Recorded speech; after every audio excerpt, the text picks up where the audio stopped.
Welcome back to Season 2 of Sailing Sitka. We are Jay and Kenna, two young Canadians who stepped outside the box of comfort and decided to act on their ambitions of sailing around the world. We first set sail from Victoria, BC, Canada, and have been adventuring around Mexico ever since. In this season, we'll be sailing on, further south and closer towards our dreams of exploring everywhere the sea touches. So sit back, subscribe, and enjoy the ride. Thanks for popping into this week's video, and if you're new here, welcome to our adventures. We hope you subscribe and stick around. Currently, we are sailing our sailboat in the Sea of Cortez, Mexico.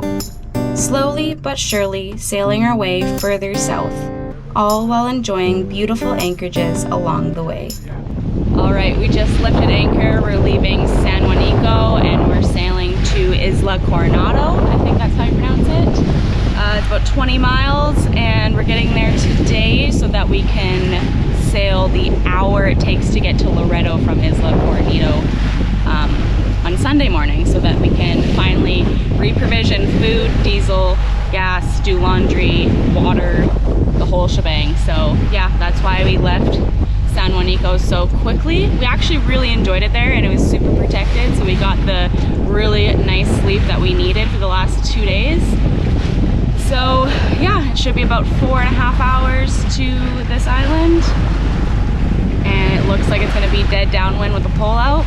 Not my favorite, but that's just how the cookie crumbles sometimes. Hopefully wanting to see some dolphins. Haven't seen some in a while. Would be nice. And to catch a mahi would also be preferable because we haven't had some really good fish lately. That black skipjack was like a 5 out of 10. We're the biggest fans of it.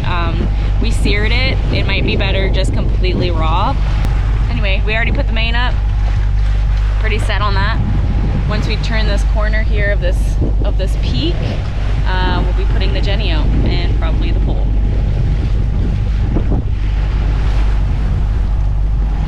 We're like very low on food right now, people. Like we need to hit a grocery store, something fierce. I mean, we have tons of food, it's just nothing fresh, right?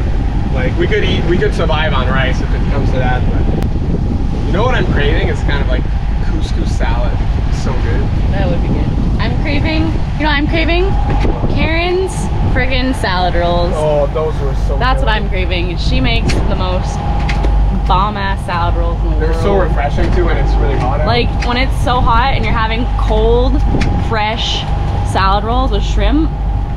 My God, my mouth's watering. What I'm craving is a new reel, because this is like... Look at this ghetto-ass setup they got.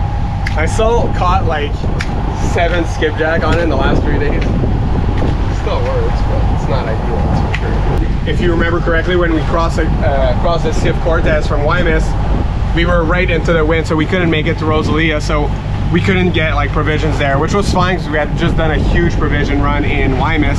But now we need to hit Loreto because there ain't no other stops to get that level of food, fuel, water, and all that stuff. And because we don't have a water maker, and this season sadly we're not really buddy boating with any friends' boats, we haven't really met anybody yet, we have to get water. We're not like to the point where it's dire yet, but we do need water. This is what's frustrating right now with our battery bank, is that right now we absolutely do not need to be motor sailing. Like there's plenty of wind. We could be sailing faster than we're motor sailing right now. The only reason we have the engine on is because we need the power for the batteries. And the sun, I mean, it's been cloudy, people. We didn't see rain last year once in 9 months of cruising. Not once did we see rain, and in the last week we've seen rain 4 times. So, and which is totally fine. I'm happy about it. It's rinsing the boat off and all that stuff, but it means that our alternative means of powering the batteries, which is sun, has not been keeping up, especially because we're moving every day or almost every second day, and the windlass takes a lot of juice, and we have a very, very, very primitive small AGM battery bank. So with all that being said, we need to motor a bit to charge up the batteries. Nothing crazy. We'll just leave the motor for like probably another 30 minutes, so an hour in total, and then we'll probably be goose winging, wing on wing, all the way, and we can see the island right now. So the island in front, it's gonna take us about 3.5 hours, but that island that's barely in the distance over there, that's a 950 foot dormant volcano, inactive volcano, called Isla Coronados, and we're gonna anchor on the south bay of it. There's 3 anchorage, I believe, in there, all with their pros and cons. The pro of ours is that it's protected from northerly winds, which is the predominant winds in this time of the season. You only start really seeing southerly winds in around May around here, which is when, if you remember last year, that's when we started sailing back north to go put Sitka away from the hurricane belt, because we were all the way south in Banderas Bay, so we had to make the 700-mile journey north, and we waited till we had southerly winds. So hopefully we get a mahi on the line, because that'd be delicious. Put some butter on there and just get so tasty. And yeah, I think it'll be good sailing today. It's supposed to be like 15 knots, perfect. Downwind, so apparent like 9. So that's another thing, like if you're not sailors, when you're sailing upwind, it always feels like you're going faster, but you're not. And the wind is like, it feels way, well, it doesn't feel, it is more wind than it is out there. So if for example, there's 10 knots of wind outside and you're sailing at 5 knots into it, then what you're really feeling is 15 knots. So you add your speed to the actual true wind, and then that gives you your apparent wind. But when you're sailing downwind, it's the opposite effect. So if you're sailing in 10 knots of wind and you're going 5 knots with it, well, then your apparent wind, you minus your speed from the actual true wind. So there's only 5 knots. So that's what you're feeling. So it's like, feels a lot smoother. But don't let that fool you, because like if you jibe or you have an accident and you're, let's say, in 20 knots of wind and you're going 7 knots, you're only feeling 13 knots of apparent wind, and then all of a sudden your boat turns into the wind, well, and now you're going like, I don't know, 6-7 knots into 20 knots, well, now you're going to be feeling the whole force of 27 knots. So with all your sails up, got a full main, and we're like on a deep broad reach, well, beam to broad depending actually. But once we turn, because we're gonna have to go in between the mainland here, we're gonna be more on that downwind course. In a matter of no time, we were ready to set our course downwind and start taking advantage of this powerful breeze. In order to do so, we ran our fore and aft guys so we could set our spinnaker pole on the port side of the vessel. This is where we are pulling out the genoa, while the main will rest on the starboard side of the vessel, with a safety preventer, of course. In a matter of seconds, Sitka was 100% more stable on a consistent course. Our boat loves this sail configuration and performs well going wing on wing. When Sitka is happy, we are happy. This is what we live for. What were you gonna ask? I was just gonna say, how does the captain feel about how we did just then? Oh yeah, that was good. That was quick. Yeah, we're getting really fast. Like the first one we did of the season, obviously was a bit rusty, but yeah, to put the spinnaker pole, like with the fore and aft guy, topping lift, sheet through, I think we did pretty good. Pretty dang good. And right now we're doing 5.76 knots, and with full main and reef genoa. The only reason we could put the full genoa out, like right now, there's not that much wind. The only thing is then the boat's gonna be doing more of like the big S figures, because we'll have a way bigger genoa, a bigger size sail on one side, which would be the genoa versus the main. So this is comfortable. We're going 6 knots, 5.5, 6.5, about there. We plan all our passages at 5 knots, so anything over that is gravy. So we're not racing. This is comfortable. We like it. Now we got to organize the cockpit though, because there's literally spaghetti lines everywhere. So yeah, we got to get that done.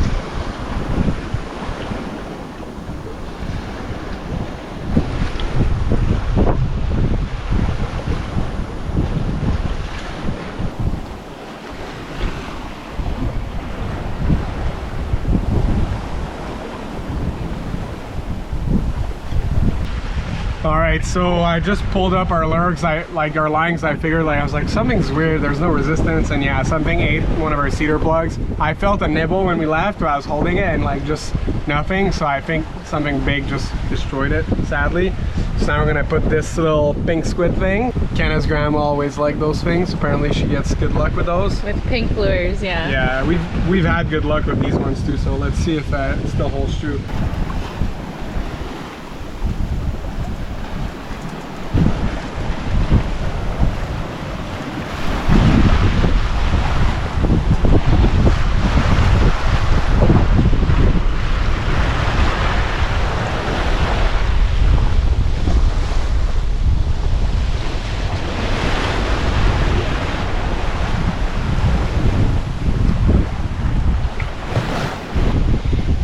fast are we going?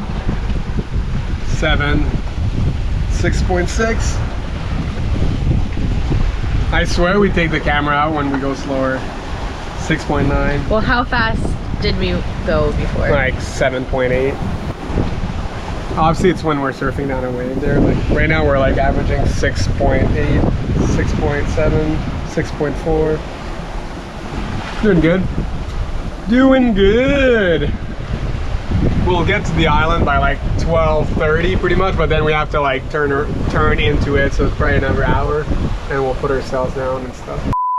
We're crossing the sea. I was in the moment, people, didn't know I was getting filmed.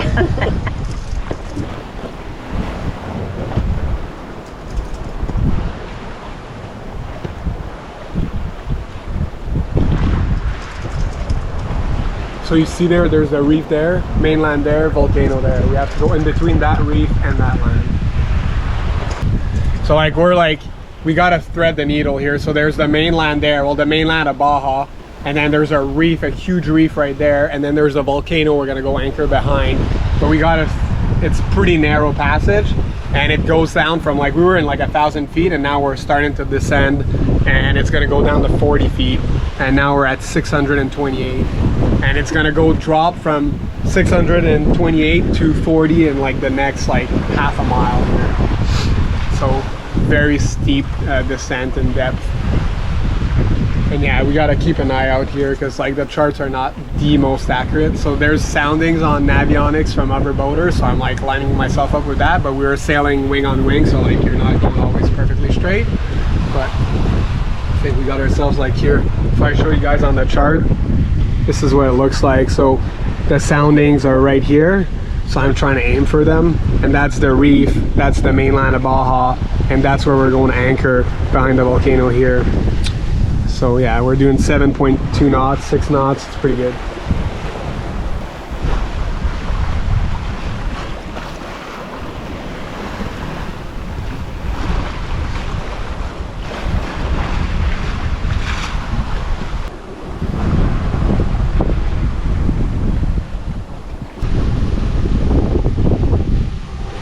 We were just at 900 feet before this, like, just crazy. It's crazy how shallow it's getting. Just hope it stays above 20. That means the chart is somewhat a bit accurate.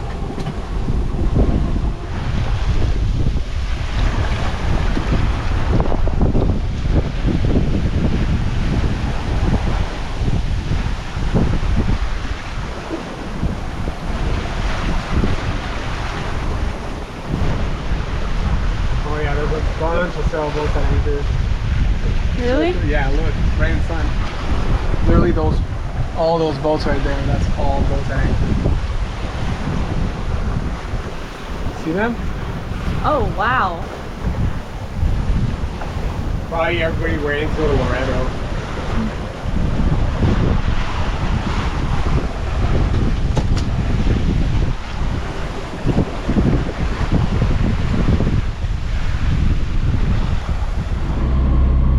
We just put all the sails away, the engine's on. We're about 7 minutes from dropping the hook, but it's insanely windy that I don't think we're going to be able to film us anchoring. So yeah, anyway, we're arriving, but I'll show you how windy it is.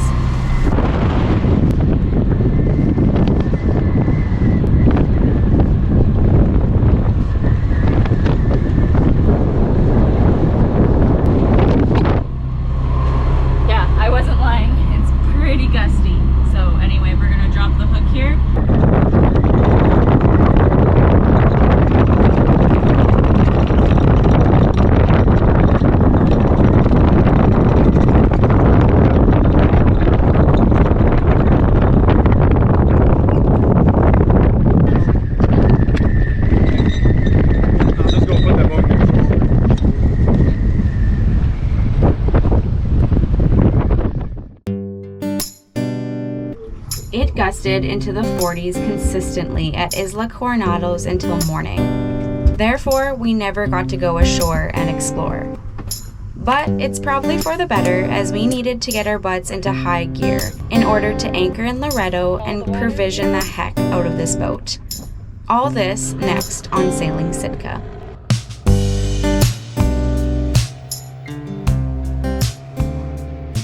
Thank you for watching this week's episode of Sailing Sitka. Stick around for more to come. If you enjoyed, please spread the love and let us know. Special thank you to our Patreon members for making these videos possible, as well as helping our dreams come true. See you all next week.